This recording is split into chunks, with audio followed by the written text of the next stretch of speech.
संसदेत आणि संसदेच्या बाहेर लोकांना एक लोकप्रतिनिधी म्हणून जर ते काम पटलं असेल आणि मला कायमस्वरूपी हे लावलं जायचं की तुम्ही मोदीच्या नावावर निवडून आले, आता मोदींच्या विरोधात होतो, त्यांना मला इतकं सांगायचं होतं की बाळासाहेब ठाकरे यांना मांडणारा शिवसैनिक हित आहे. ज्या पद्धतीने उद्धवजी ठाकरे साहेबांचा पक्ष फोडला गेला, आमची शिवसेना फोडली गेली, ज्या पद्धतीनं पक्षच दुसऱ्याच्या ताब्यात दिला गेला, चिन्ह ताब्यात दिलं गेलं, मुख्यमंत्री पदावरून त्या ठिकाणी त्यांना पायउतार केलं गेलं, हे सामान्य जनतेला आवडलेलं नव्हतं.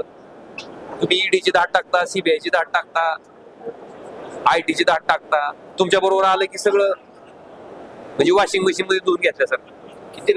आता तुम्हाला एवढं सांगतो की लोकांना गृहीत धरून राजकारण केलं तर अशी परिस्थिती असते. लोकशाहीमध्ये सर्वोच्च असतात. मला वाटतं हे कुठंतरी आता मान्य सगळ्यांनी करणं गरजेचं आहे आणि मी जबाबदारी म्हणून स्वीकारतो. मी कधीही खासदारकी मिरवण्यासाठी मी खासदार व्हायला आलो नव्हतो.